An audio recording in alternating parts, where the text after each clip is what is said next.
கன்னியாகுமரி மாவட்டம் அரசு ஆயுர்வேத மருத்துவமனையில் குடிநீர் மருந்து உள்ளிட்ட அடிப்படை வசதிகள் இல்லை என மனித பாதுகாப்பு கழகம் சார்பில் நாகர்கோவிலில் மாவட்ட ஆட்சியர் அலுவலகத்தில் புகார் மனு அளிக்கப்பட்டுள்ளது. முக்கிய சிகிச்சை பிரிவான பஞ்சகர்மா சிகிச்சைக்கு தேவையான மருந்து பொருட்கள் இல்லாததால் நோயாளிகள் பாதிப்படைவதாக அந்த புகார் மனுவில் தெரிவிக்கப்பட்டுள்ளது.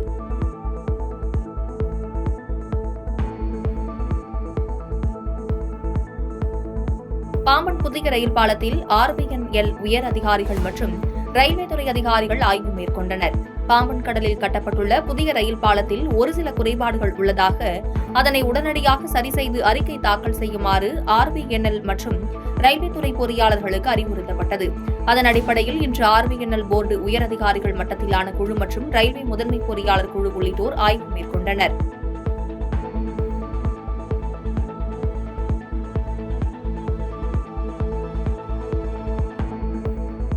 திருவண்ணாமலை மாவட்டம் ஆரணி அருகே திமுக நிர்வாகி வெங்கடேசன் என்பவர் சாலை பணி திட்டத்தில் ஒதுக்கப்பட்ட ரூபாய் 10 லட்சம் நிதியை அவரது சொந்த பயன்பாட்டிற்கு சாலை அமைத்ததாக கிராம மக்கள் குற்றச்சாட்டு வைத்துள்ளனர். இதுகுறித்து போலூர் ஊராட்சி ஒன்றிய அலுவலகத்திலும் மாவட்ட வட்டார வளர்ச்சி அலுவலகத்திலும் புகார் அளித்தும் திமுகவினர் அழுத்தம் காரணமாக இதுவரையில் எந்தவொரு நடவடிக்கையும் எடுக்கப்படவில்லை என்று கூறப்படுகிறது. எனவே மாவட்ட நிர்வாகம் உடனடியாக தலையிட்டு தங்கள் கிராம பகுதிக்கு ஒதுக்கப்பட்ட நிதியை கிராமத்திற்கு தேவையான கால்வாய், சிமெண்ட் சாலை உள்ளிட்ட வளர்ச்சி திட்ட பணிகளை மேற்கொள்ள கோரிக்கை விடுத்துள்ளனர்.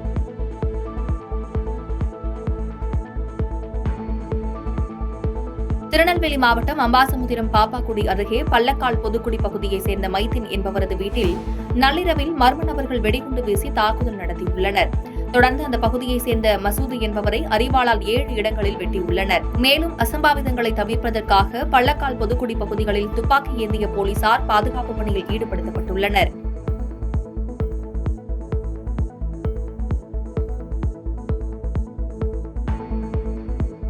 திருச்சி KK நகர் அருகே ஓலையூர் ரிங் ரோடு பகுதியில் காலை மின்வாரிய ஒப்பந்த ஊழியர் மருங்காபுரியைச் சேர்ந்த உறவினர்களான கலாமணி மற்றும் மாணிக்கம் ஆகியோர் உயர் மின்னழுத்த கோபுரத்தில் பணியாற்றிக் கொண்டிருந்தனர். அப்போது எதிர்பாராத விதமாக மின்சாரம் தாக்கியதில் கலாமணி என்பவர் சம்பவ இடத்திலேயே உடல் கருகி உயிரிழந்தார். அப்போது கீழிருந்து மேல் ஏறிக் கொண்டிருந்த மாணிக்கம் மின்சாரம் தாக்கி தூக்கி வீசப்பட்டார். உயிருக்கு ஆபத்தான நிலையில் மீட்கப்பட்ட மாணிக்கம் அரசு மருத்துவமனைக்கு அனுப்பி வைத்த நிலையில் சிகிச்சை பலனின்றி உயிரிழந்தார். இச்சம்பவம் குறித்து KK நகர் காவல்துறையினர் வழக்கு பதிவு செய்து விசாரணை மேற்கொண்டு வருகின்றனர். குழி எடுத்துட்டு இருக்கல தான் இந்த மாதிரி அடிபட்டு சொல்லலாம். ஓடி போய் பார்க்க போனோம். நாங்க வேற ஒண்ணும் அங்க பார்க்க அது வந்து நாங்க இன்னும் ஒரு இடத்துல வேலை பார்த்துட்டு இருந்தோம். அங்க உள்ளவங்க தனியா இருந்தாங்க. அங்க போய் அவங்க போன் அடிச்சு சொல்லவும் தான் எங்களுக்கே தெரியும். அதனால நாங்க போய் ஓடி போய் பார்க்கல தான் கீழே ஒருத்தர் இருந்ததும் மேல ஒருத்தர் இருந்தவரும் எங்களுக்கு தெரியுமே. திண்டுக்கல் மாவட்டம் ஒட்டன்சத்திரம் அருகே நிதி நிறுவன அதிபர் செந்தில்குமார் என்பவர் வீட்டில் 6 கார்களில் வந்த 15க்கும் மேற்பட்ட அமலாக்கத்துறை அதிகாரிகள் 2 மணி நேரமாக சோதனையில் ஈடுபட்டனர். இதனால் அங்கு பரபரப்பு ஏற்பட்டது.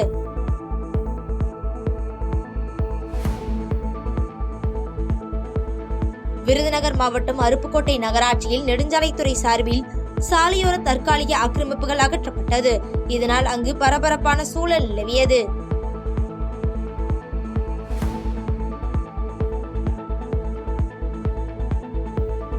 நீலகிரி மாவட்டம் கூடலூர் சட்டமன்ற தொகுதியில் அடிப்படை வசதிகள் மற்றும் தேர்தல் வாக்குறுதிகள் நிறைவேற்றாத திமுக அரசை கண்டித்தும் நெல்லியாலயம் நகராட்சியில் திமுக நகரமன்ற தலைவர் மற்றும் உறுப்பினர்கள் ஊழலில் ஈடுபடுவதை கண்டித்து இந்திய தேசிய காங்கிரஸ் கட்சியினர் கண்டன ஆர்ப்பாட்டத்தில் ஈடுபட்டனர். இந்த நிலையில் கூட்டணி கட்சியினரே பந்தலூரில் திமுக அரசை கண்டித்து கண்டன ஆர்ப்பாட்டத்தில் ஈடுபட்டது கூடலூர் அரசியல் வட்டாரத்தில் சலசலப்பை ஏற்படுத்தியுள்ளது.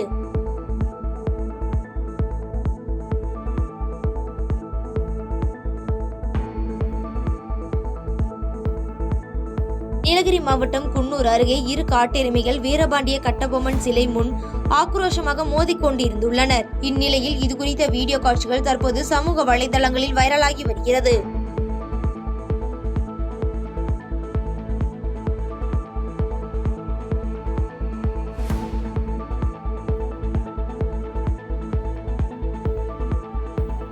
கோவை ஆனைமலை மாசாணியம்மன் கோவிலில் பக்தர்கள் வழங்கிய காணிக்கைகள் பயன்பாட்டில் இல்லாதவை பிரித்தெடுக்கப்பட்ட 28 கிலோ 906 கிராம் எடையுள்ள பல மாற்றுப்பொன் இனங்களை உருக்கி தங்க முதலீட்டு பத்திரத்தில் முதலீடு செய்திடும் வகையில் இன்று ஆனைமலை மாசாணியம்மன் கோவிலில் பாரத ஸ்டேட் வங்கி மூலம் மும்பையில் உள்ள மத்திய அரசின் தங்கம் உருக்காலைக்கு ஒப்படைக்கும் நிகழ்ச்சிக்கு இந்து சமய அறநிலைத்துறை அமைச்சர் சேகர் பாபு வங்கி அதிகாரிகளிடம் 28 கிலோ 906 கிராம் ஒப்படைத்தார். முன்னதாக மாசாணியம்மன் கோவிலுக்கு வந்த அமைச்சருக்கு பூரண கும்பம் மரியாதை வழங்கப்பட்டு அமைச்சர் சுவாமி தரிசனம் செய்தார்.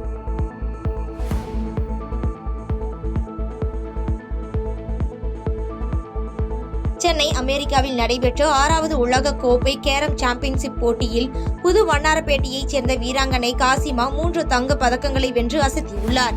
இந்நிலையில் இவருக்கு துணை முதலமைச்சர் உதயநிதி ஸ்டாலின் அலுவலகத்திற்கு அழைத்து பாராட்டி காசிமாவிற்கு 1 கோடி ரூபாய்க்கான காசோலியை வழங்கி கௌரவித்தார்.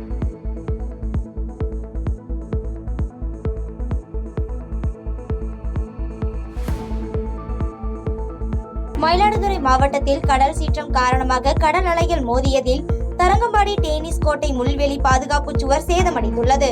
இதனை கண்டு சுற்றுலா பயணிகள் அதிர்ச்சியடைந்துள்ள நிலையில் விரைவில் அதிகாரிகள் இதனை சீரமைக்க கோரிக்கை எழுந்துள்ளது.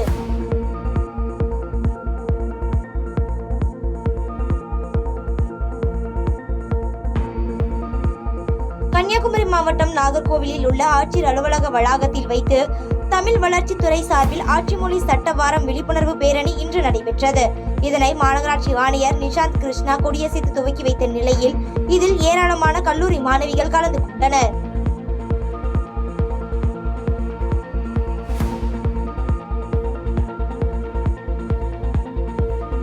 நீலகிரி மாவட்டம் உதகை குன்னூர் இடையேயான ரயில் பாதை பராமரிப்பு பணிகள் நடைபெற்று வந்ததால் மேட்டுப்பாளையம் முதல் உதகை வரை செல்லும் மலை ரயில் சேவை கடந்த 1 வார காலமாக நிறுத்தி வைக்கப்பட்டிருந்தது. இந்நிலையில் மேட்டுப்பாளையத்தில் இருந்து மலை ரயில் இன்று காலை உதகை நோக்கி புறப்பட்டு குன்னூர் ரயில் நிலையம் வந்தடைந்த நிலையில் மீண்டும் ரயில் சேவை துவங்கியதால் சுற்றுலா பயணிகள் மகிழ்ச்சி அடைந்துள்ளனர்.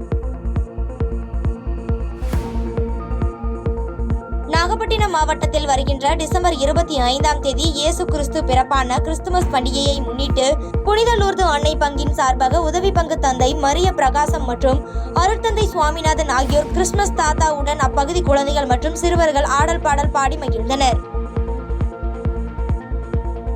தமிழக துணை முதல்வரும் திமுக இளைஞரணி செயலாளருமான உதயநிதி ஸ்டாலின் பிறந்தநாளையொட்டி காஞ்சிபுரம் மாநகர இளைஞரணி சார்பில் காஞ்சிபுரம் தனியார் திருமண மண்டபத்தில் மாபெரும் இரத்த தான முகாம் மற்றும் பொதுமக்கள் துப்புரவு பணியாளர்களுக்கான சிறப்பு மருத்துவ முகாம் நடைபெற்றது. இந்த முகாமினை திமுக மாவட்ட செயலாளரும் சட்டமன்ற உறுப்பினருமான சுந்தர் துவக்கி வைத்தார்.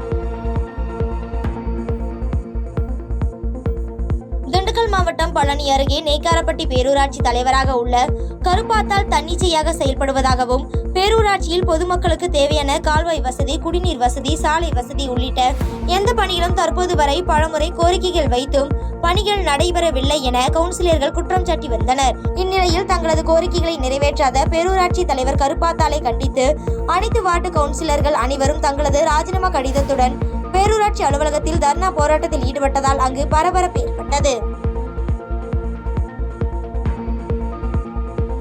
கிருஷ்ணகிரி மாவட்டம் ஓசூர் அருகே சாணமாவு வனப்பகுதியில் 30க்கும் மேற்பட்ட யானை கூட்டங்கள் தஞ்சம் அடைந்திருந்த நிலையில் அதனை விரட்ட வேண்டும் என விவசாயிகள் கோரிக்கை விடுத்ததை அடுத்து வனத்துறையினர் யானை கூட்டங்களை அடர்ந்த வனப்பகுதிக்கு விரட்டினர். மேலும் தேன்கனிக்கோட்டை அருகே லிங்க தீரணப்பள்ளி என்ற ஏரியில் 3 காட்டு யானைகளை வனத்துறையினர் வனப்பகுதிக்கு விரட்டினர். கிருஷ்ணகிரி மாவட்டம் ஓசூர் அடுத்த அந்தேவனப்பள்ளி கிராமத்தில் உள்ள அரசு அங்கன்வாடி மைய கட்டிடத்தின் மேற்கூரை பகுதியில் நல்ல பாம்பு ஒன்று இருப்பதை கண்டு அதிர்ச்சி அடைந்த ஆசிரியர்கள் குழந்தைகளை பத்திரமாக வெளியேற்றி தீயணைப்பு துறையினருக்கு தகவல் தெரிவித்தனர்.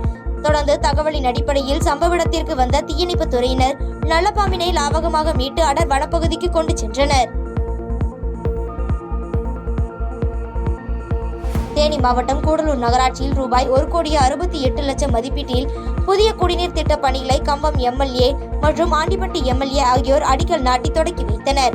மேலும் பொதுமக்களின் குடிநீர் தேவைகளை பூர்த்தி செய்யும் வகையில் துரித நடவடிக்கை எடுத்த தமிழக முதல்வருக்கும் நகராட்சி நிர்வாகத்தினருக்கும் பொதுமக்கள் நன்றிகளை தெரிவித்தனர்.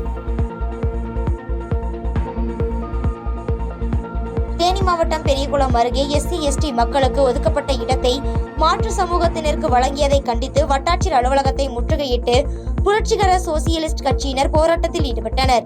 மேலும் இந்த ஆர்ப்பாட்டத்தின் போது ஒதுக்கப்பட்ட இடத்தில் அளவீடு பணிகளை முடித்து SC/ST மக்களுக்கு வீட்டுமனை வழங்கி பட்டா வழங்கிட கோரிக்கை வைத்து கோஷமிட்டனர்.